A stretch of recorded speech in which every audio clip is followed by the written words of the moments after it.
Des dizaines de morts selon les chiffres dont on dispose actuellement, plus d'1 millier d'arrestations, des menaces américaines et Internet coupé dans le pays. L'Iran est actuellement touché par d'importantes manifestations réclamant notamment un changement de régime. Mais alors, que se passe-t-il sur place et ces manifestations pourraient-elles vraiment mener à un nouveau gouvernement? Salut, c'est Blanche, j'espère que vous allez bien. C'est le sujet à la une de ce format d'actu du jour sur YouTube et en podcast. Tout d'abord, remettons un petit peu de contexte. L'Iran, c'est un pays de plus de 90 millions d'habitants qui se situe en Asie de l'Ouest. Pendant longtemps, il était dirigé par des rois qu'on appelle chahs. En 1979, le peuple iranien s'est soulevé contre le shah qui avait instauré une dictature dans le pays et qui a été contraint de fuir l'Iran. À ce moment-là, l'ayatollah Rouhollah Khomeini, un haut religieux chiite, l'une des branches de l'islam, opposant au shah, est devenu populaire et a progressivement installé un nouveau régime. En 1979, un référendum a donc instauré la République islamique d'Iran. Khomeini est devenu guide suprême, donc chef politique et religieux à vie, détenant un pouvoir supérieur à celui du président. Il a alors fusionné religion et État, imposé la charia, donc la loi islamique, obligé le port du voile pour les femmes dans l'espace public, réprimé ses opposants et interdit beaucoup de libertés. Après la mort de Khomeini en 1989, c'est l'ayatollah Ali Khamenei qui lui a succédé et qui est aujourd'hui toujours le guide suprême du pays. Depuis, l'Iran est touché par d'importantes sanctions internationales, mais aussi des tensions internes réclamant plus de liberté et de justice. Les dernières en date, c'était en 2022, des manifestations d'ampleur avaient eu lieu après la mort de Mahsa Amini, une étudiante de 22 ans arrêtée parce qu'elle avait mal mis son voile. Plus de 500 personnes avaient été tuées lors de ces manifestations réprimées par le pouvoir, selon plusieurs ONG. Mais alors, pourquoi les Iraniens manifestent aujourd'hui? Eh bien, tout a commencé le 28 décembre, lorsque des commerçants du Grand Bazar de Téhéran, la capitale, historiquement proche du régime, ont collectivement fermé boutique pour protester contre les politiques économiques. Pour vous donner une idée, en décembre dernier, le taux d'inflation sur un an avait dépassé les 42% dans le pays, selon les autorités. Cette crise économique, elle s'explique de plusieurs manières. Déjà, le pays est touché par d'importantes sanctions internationales qui limitent le commerce et les investissements étrangers. Et puis l'Iran est aussi régulièrement accusé de mauvaise gestion économique et de corruption, ce qui freine son développement. Et donc ces manifestations contre la politique économique ont rapidement pris de l'ampleur, avec des manifestations dans presque tout le pays et auxquelles se sont notamment joints les étudiants et les ouvriers. Sauf qu'au fil des jours, les revendications sont devenues beaucoup plus politiques, réclamant aujourd'hui concrètement la chute du régime islamique que certains Iraniens considèrent comme une dictature. À l'heure actuelle, on ne peut donc plus vraiment parler de manifestations contre la vie chère, mais bien d'une vraie révolte politique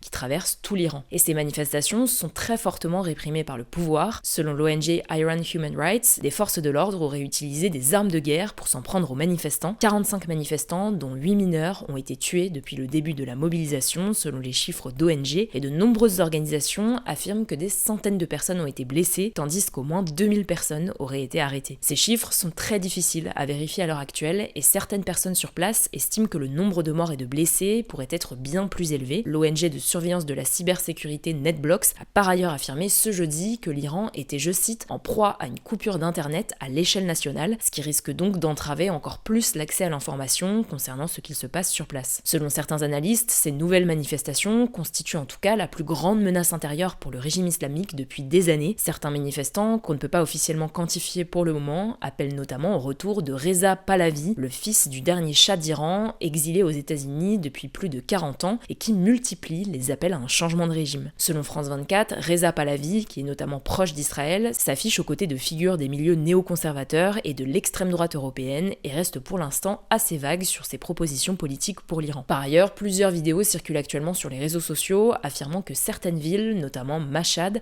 la deuxième plus grande ville du pays, est désormais sous le contrôle des manifestants. Or pour le moment, cette information n'a pas été vérifiée par des rapports indépendants qui ne confirment ni le départ total des forces de sécurité, ni la prise de contrôle de la ville. Si vous voyez donc passer ces informations, pour l'instant elles sont à prendre avec des pincettes. Alors au-delà de la très violente répression, comment a réagi le pouvoir iranien? Eh bien le guide suprême, Ali Khamenei, a reconnu la semaine dernière que certaines revendications économiques étaient justes, tout en affirmant que les émeutiers devaient être, je cite, remis à leur place. Ce vendredi, il a de nouveau averti que son pays ne reculerait pas face aux manifestants. Massoud Pezeshkian, de son côté, qui est le président iranien, a affirmé comprendre la légitimité des revendications et a appelé les forces de l'ordre à ne pas s'en prendre aux manifestants. Selon plusieurs observateurs, ces déclarations très inhabituelles soulignent la fragilité du régime à l'heure actuelle, une fragilité qui a aussi été soulignée dans un rapport du renseignement britannique consulté par le média The Times, qui assure qu'un plan aurait été élaboré pour que le guide suprême iranien puisse s'enfuir en Russie si jamais les forces de sécurité se soulevaient et décidaient de désobéir au régime. Il est également important de noter que le week-end dernier, le président américain Donald Trump avait publiquement menacé de frappe frapper très fort l'Iran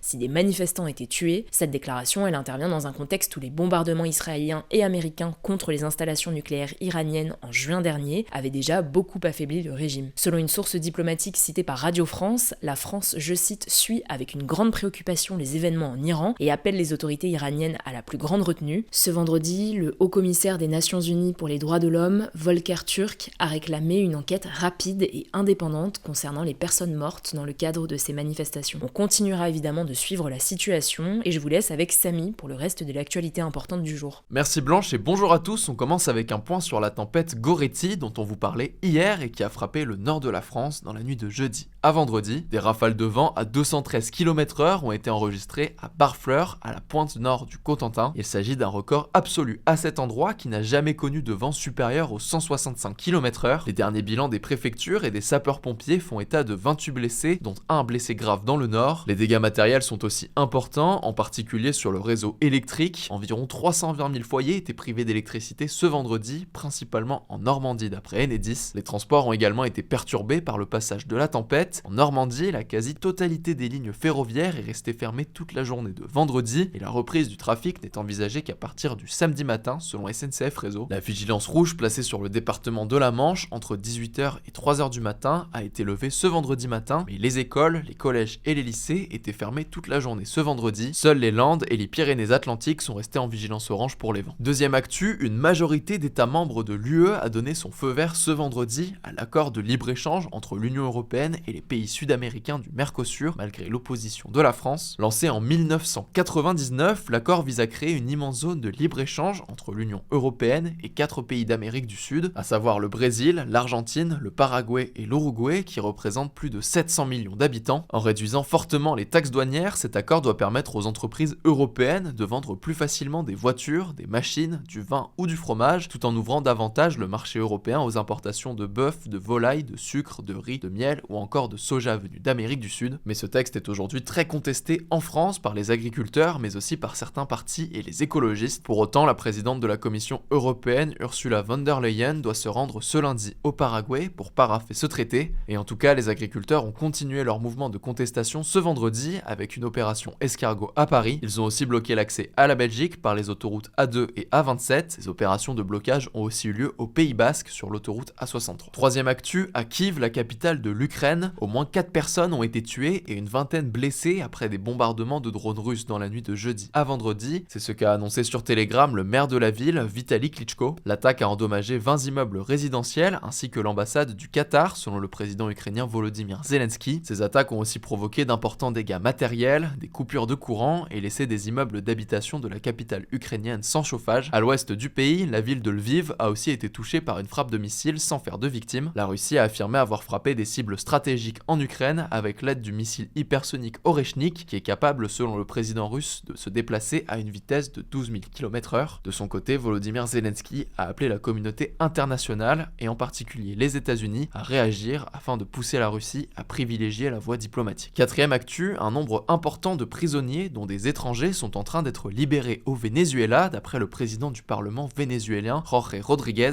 L'Espagne a annoncé la libération de 5 de ses ressortissants, mais aucune autre information sur le nombre ou l'identité des prisonniers libérés n'a encore été divulguée. C'est la première opération de ce type depuis l'opération américaine de la nuit du 2 au 3 janvier dernier qui a mené à l'enlèvement de Nicolas Maduro. Donald Trump a salué, je cite, un geste très important et intelligent, rajoutant, je cite, en raison de cette opération, j'ai annulé la deuxième vague d'attaques prévue précédemment qui ne semble plus nécessaire. 806 prisonniers politiques, dont 175 militaires, seraient détenus au Venezuela, selon l'ONG Foro Penal. Les contestations de 2024, à la suite de la proclamation de victoire de Nicolas Maduro à la présidentielle, avaient notamment conduit à l'arrestation de 2400 personnes et plus de 2000 personnes avaient été ensuite relâchées, selon les chiffres officiels. Cinquième actu, en Suisse, une cérémonie d'hommage s'est tenue ce vendredi en mémoire des victimes et des blessés de l'incendie mortel survenu durant la nuit du Nouvel An dans le bar Le Constellation, dans la station de Crans-Montana. La cérémonie organisée à Martigny, une autre commune du canton du Valais, était strictement réservée aux victimes et à leurs proches et aux officiels. De nombreuses personnalités étaient présentes, dont le président de la République Emmanuel Macron, le président italien, le Premier ministre belge ou encore la présidente du Parlement européen. A noter que les gérants du bar ont été de nouveau entendus par la justice suisse ce vendredi, cette audition portait sur leur situation personnelle. Jacques Moretti a été placé en détention préventive, tandis que Jessica Moretti, sa femme, reste quant à elle en liberté. Les propriétaires du bar sont soupçonnés d'homicide par négligence, de lésions corporelles par négligence